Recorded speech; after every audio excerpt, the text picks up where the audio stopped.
The Mexican cartels, with their intricate networks and iron-fisted control over drug trafficking, reign supreme in the criminal underworld.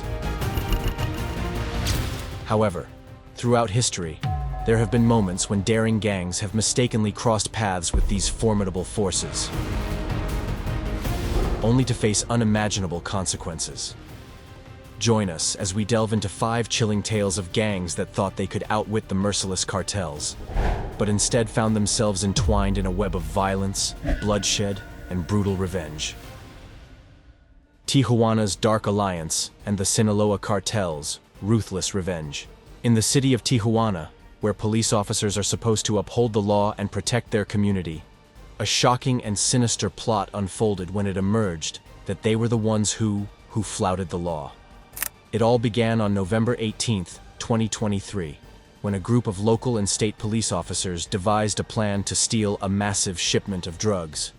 They brazenly broke their oath and formed their own criminal gang, targeting none other than the infamous Sinaloa Cartel, a notorious criminal organization.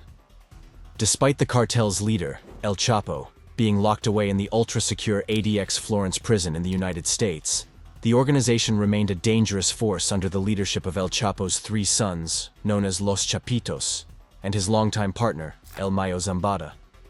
Shortly after the audacious theft, chaos erupted in Tijuana.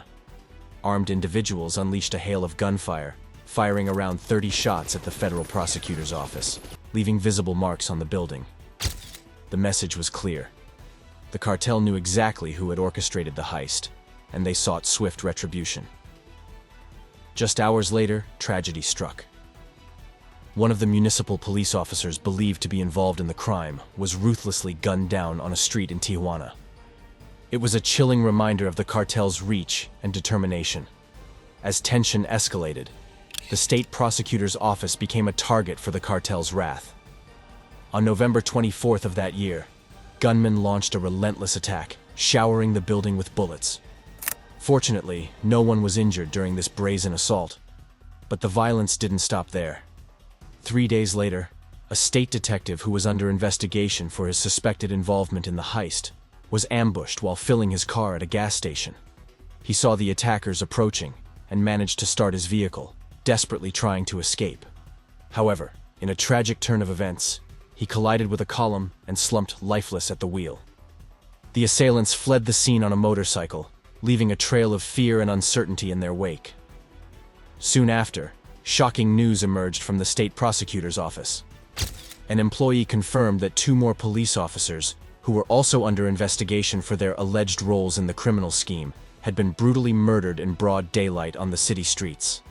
The violence showed no mercy, sparing no one who had a connection to the illicit plot. Adding to the mounting tragedy, one of the slain officers had been offered a chance to enter the state witness protection program, which could have provided him with a new identity and security in exchange for his testimony. But he declined the offer, sealing his fate and becoming another victim of the escalating violence. Alberto Capella, the former head of Tijuana's police force, revealed that the bloodshed didn't end there.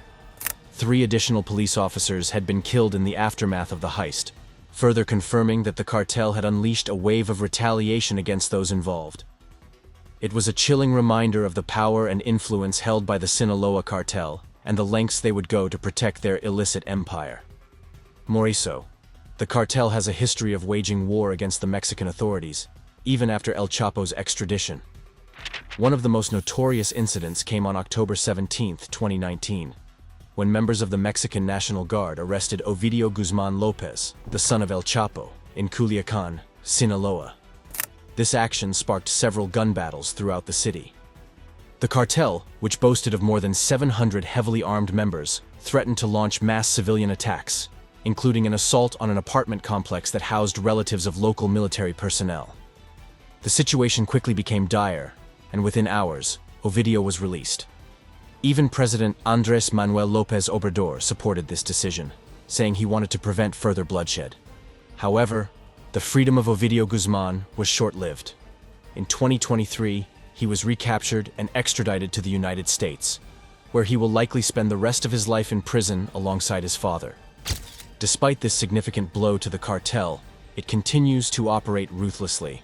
with Ovidio's brothers, Ivan Archivaldo Guzman Salazar and Jesus Alfredo Guzman Salazar, still on the run and wanted by both the United States and Mexican governments for countless crimes, ranging from trafficking to murder. The Chapitos, as the Guzman brothers are known, have a reputation for pioneering the manufacture and trafficking of the deadliest drug the United States has ever faced, which is fentanyl. According to a recent United States Justice Department indictment, they are as brutal as their father when dealing with their enemies. Reports reveal that they use corkscrews, electrocution methods, and even hot chili to torture their victims. Some were fed to tigers, dead or alive. This is a subtle reminder of the level of cruelty and violence that exists within the top leaders of the Sinaloa cartel. The stark reality is that the Sinaloa cartel has a stranglehold on the Mexican state of Sinaloa. It operates as a quasi-government, with widespread control and influence over the region's economy and politics. It's not just drug trafficking that makes it powerful. The cartel is involved in everything from extortion to kidnapping, and it employs a blend of bribery, violence, and terror to maintain its grip on power. Acapulco's brutal showdown in the drug wars. The Acapulco's massacre was a terrifying chapter in Mexico's drug wars. On January 8, 2011, the tranquil streets of Acapulco, a beloved beach destination on Mexico's Pacific coast, were stained with a chilling display of violence. Outside a shopping center, authorities made a gruesome discovery: 15 male bodies, 14 of which bore handwritten signs bearing the signature of El Chapo's gangs. This was a clear reference to the notorious Sinaloa cartel, led by the infamous Joaquin El Chapo Guzman. These victims were none other than members of the South Pacific Gang, a group that had dared to oppose the total control of the Sinaloa cartel over the city and its drug trade routes. The origins of the South Pacific Gang trace back to April 2010, when it emerged as a faction of the Beltran Leyva cartel that was already having a lot of problems. Eventually, the group took matters into their own hands, seeking dominance in the streets of Acapulco. Initially, their reputation grew on the back of their violent and intimidating tactics, including the recruitment of a 12-year-old as a gunman and executioner. However, their reign was short-lived. Within a year, the gang was dismantled, with many of its members meeting their fate in capture or death. Their fatal mistake was challenging the infamous Sinaloa cartel, renowned as one of the most ruthless criminal organizations in the world. The roots of the Sinaloa cartel date back to the late 80s, and since its inception, it has been led by notorious figures like El Chapo and Ismael El Mayo Zambada. Unyielding in their pursuit of power, the Sinaloa cartel spared no effort in engaging in violent conflicts with rival cartels, and even the Mexican government. The cartel's operations extend across various regions globally and persist to this day, employing sophisticated smuggling techniques such as extensive tunnel networks under the United States-Mexican border. However, it was the capture of Guzman for the third time, following 2 daring prison escapes in Mexico, that truly unveiled the full extent of the cartel's brutality and the sadistic nature of its leader. After 3 years of being arrested and extradited to the United States, Joaquin El Chapo Guzman finally went on trial in 2019. The journey that led Guzman from the mountains of Sinaloa to the courtroom was a long and harrowing one, marked by death, drugs, and destruction. During the trial, one of Guzman's former bodyguards, Isaias Valdez Rios, also known as Memin, was called in as a witness by the prosecution. What he had to say shed a disturbing light on El Chapo's modus operandi and his appetite for blood. According to Valdez Rios, El Chapo was merciless in eliminating his enemies, regardless of their standing or affiliation. During one instance that was detailed in court, the drug lord murdered 3 members of a rival gang. These individuals had initially been a part of the Sinaloa cartel, but later joined a rival group, and as a result, Chapo considered them traitors.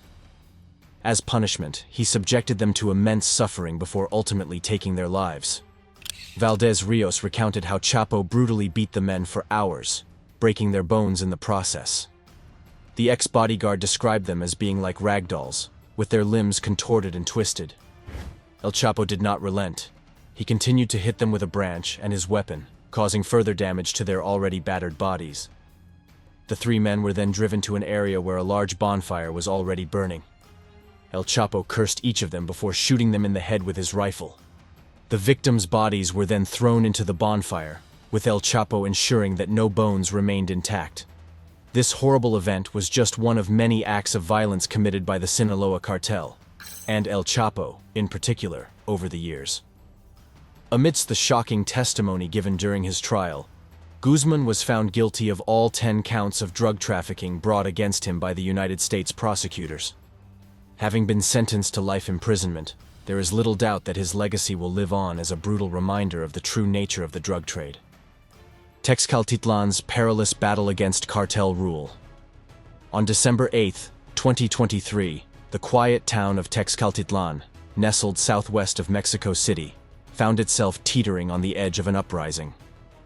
Fed up with the relentless terror inflicted upon them by the cartel, the determined residents of this community took a daring stand, drawing a line in the sand and courageously arming themselves, ready to face whatever consequences lay ahead. But what led to this dramatic showdown with the cartel that had cast a shadow over their peaceful town for far too long? The root cause of the turmoil stemmed from the oppressive tactics of La Familia Michoacana, a cartel known for its ruthless extortion practices, which had long plagued the village. They demanded exorbitant monthly payments from the townsfolk, resorting to violence against those who dared to resist. Tensions boiled over when the cartel announced a hike in their already burdensome tax, leaving the local farmers reeling. One farmer lamented, "We barely managed to scrape by after paying the original extortion fee, given our poor harvests. Doubling it was a death sentence for us. We had nothing left to lose."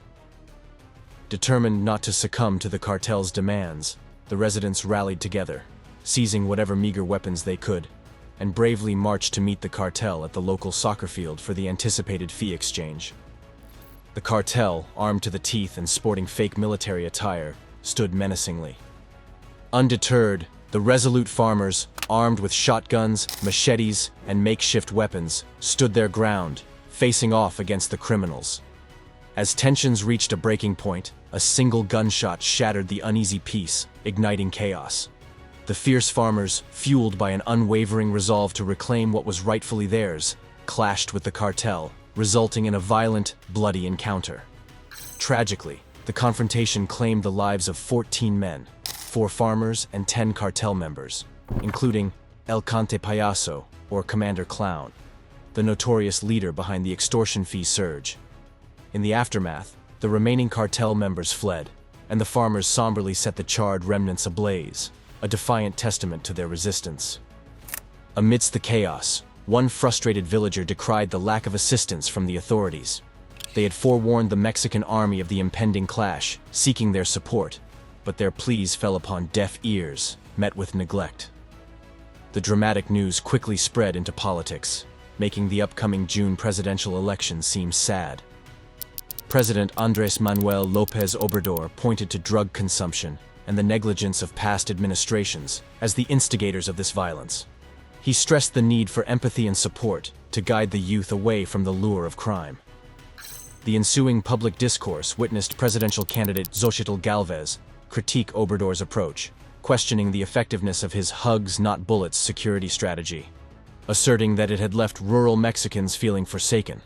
Despite the mounting tension, the government chose an unexpected stance, refraining from pursuing charges against the embattled villagers involved in the fateful clash.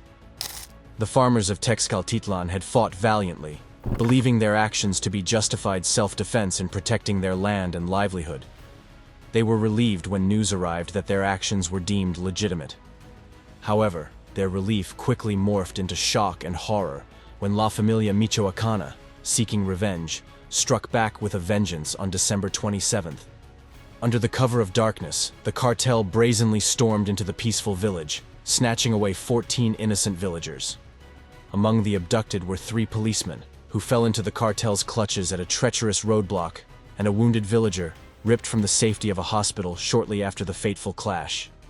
José Luis Cantes, the head prosecutor for the state of Mexico, located west of the capital, Mexico City, revealed that no ransom demands had been made. Initially, state officials had dismissed reports of kidnappings, claiming the victims were merely missing. However, the truth emerged when the villagers disclosed that La Familia Michoacana demanded the surrender of the uprising's leaders in exchange for the safe return of the kidnapped individuals. Yet, the villagers remained resolute, refusing to bow to the cartel's demands. Days turned into an agonizing wait, with no word on the fate of those taken. Then, on January 16, 2024, an anonymous tip rocked the authorities. The police were directed to a chilling discovery. 7 of the abducted individuals, consisting of 3 women and 4 children, were found unharmed behind a chapel in Zinacantepec, state of Mexico. They appeared calm and composed, as if they had been patiently awaiting the arrival of the authorities. The question that lingered in the air was whether the cartel had experienced a sudden change of heart, recognizing the innocence of the women and children they had taken hostage. Given what we know about the ruthless nature of cartels, such a notion seemed highly improbable. The fate of the remaining 7 kidnapped individuals remained shrouded in uncertainty. The women and children, unaware of their fellow captives' whereabouts or what horrors they might be enduring, became haunting symbols of the ongoing brutality inflicted upon those who dared to challenge the tyranny of the cartels.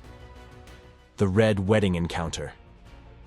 On a fateful day, Karim Lisbeth Yepes Ortiz was walking down the aisle filled with excitement and joy. But little did she know, the path she was about to tread would lead to unimaginable horrors. The date was January 11th, 2020, and it was supposed to be the most memorable day of her life. She was marrying the infamous drug lord, El Calamardo, whose reputation sent shivers down the spines of those who knew him. He was known for his cruelty, power, and the bloodshed that seemed to follow in his wake.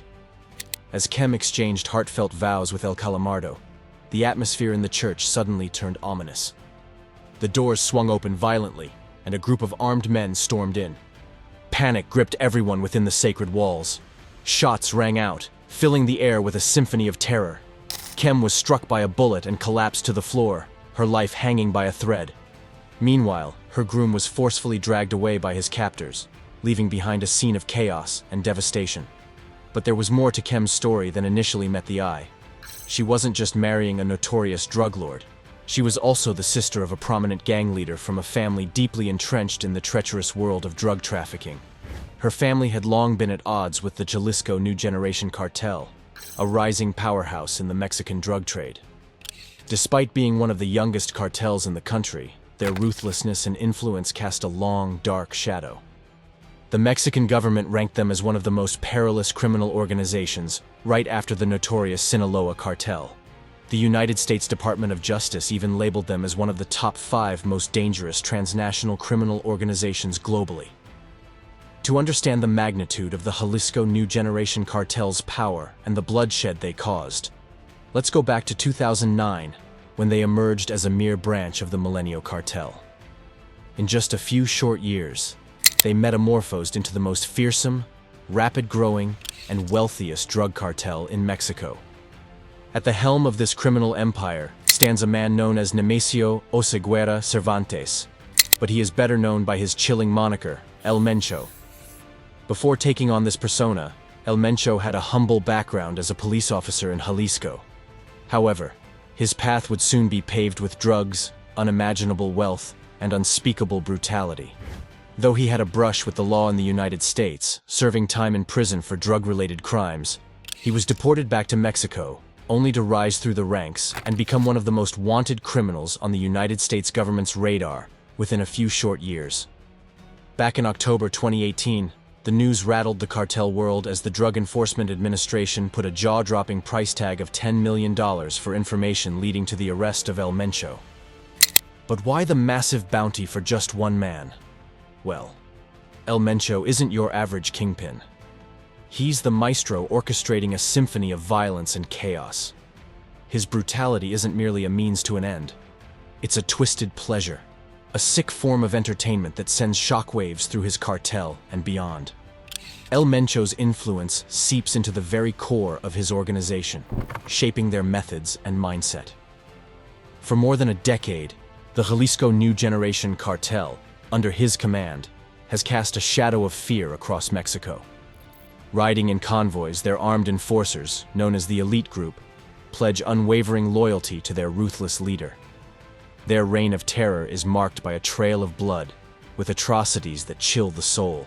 From horrific mass killings to barbaric acts like acid baths, decapitations, and even the grotesque practice of cannibalism in the training of new sicarios, the Jalisco New Generation Cartel has plumbed the depths of depravity. Their history of horror is long and harrowing. Take, for instance, the nightmarish scene that unfolded in the bustling streets of Veracruz during the evening rush hour. The city was plunged into terror as 35 tortured bodies, bound and broken, were callously dumped, a macabre display of the cartel's power.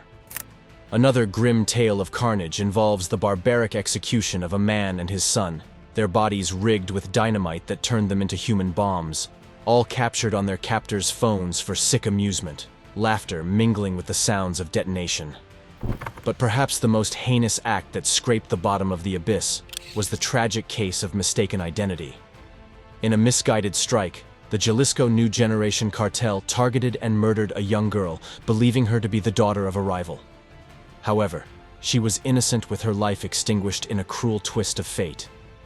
That's just a tip in the iceberg of how brutal the Jalisco New Generation Cartel can be.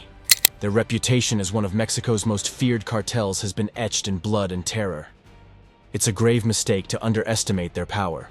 However, one man dared to challenge them. Kem's brother, Jose Antonio Yepes Ortiz, famously known as El Maro. He led the Santa Rosa de Lima gang, specializing in the audacious theft of fuel from pipelines in Guanajuato. Little did he know that crossing paths with the Jalisco New Generation Cartel would ignite an inferno of violence and vengeance. The deadly feud commenced with an ominous narcomanta, a chilling banner strategically placed in Guanajuato. It carried a threat to the Mexican president, demanding the withdrawal of security forces from the state, or else blood would spill. Signed by Santa Rosa de Lima, it was a provocation that would shape the destiny of these rival factions.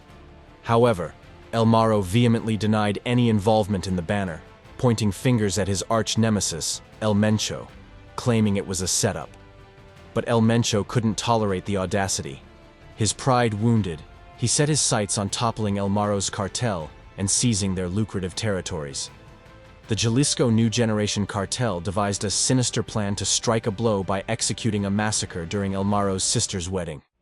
However, fate had other plans, as El Maro escaped without a trace, leaving behind a fallen sister and shattered dreams. He disappeared into the wind, determined to survive despite insurmountable odds.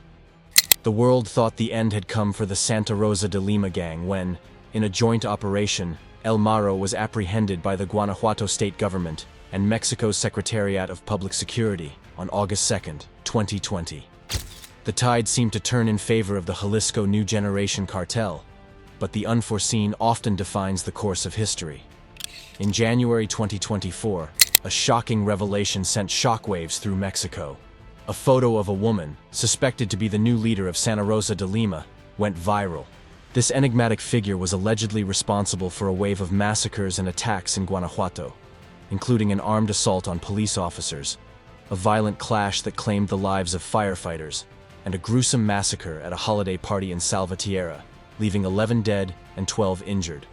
Rumors suggested that this woman is none other than Kem Elizabeth Yepes Ortiz herself. The implications were mind-boggling. Could she have orchestrated a grand deception, faking her own death at the ill-fated wedding to evade the Jalisco New Generation Cartel until it was time to be counteroffensive? Meanwhile, authorities never officially confirmed her death at the wedding, and so far, they have remained silent on the matter, leaving us in suspense.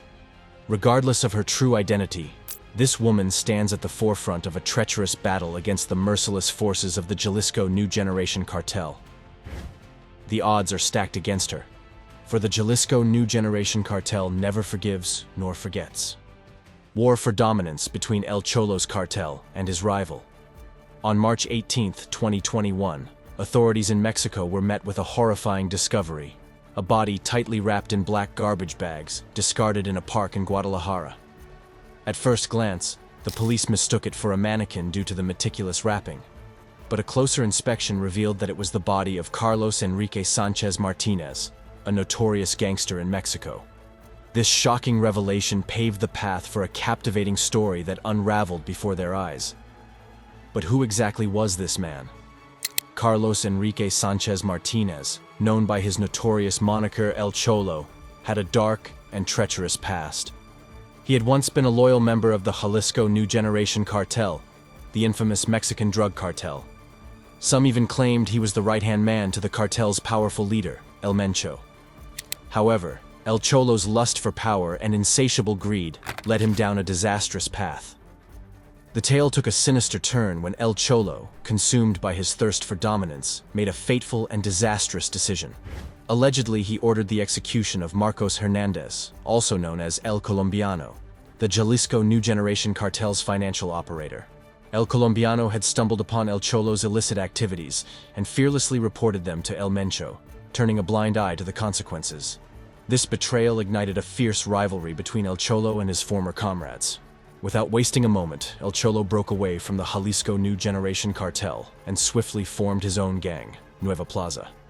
Fueled by the backing of the Sinaloa Cartel, one of the Jalisco New Generation Cartel's most formidable adversaries, El Cholo sought to rival and surpass his former cartel.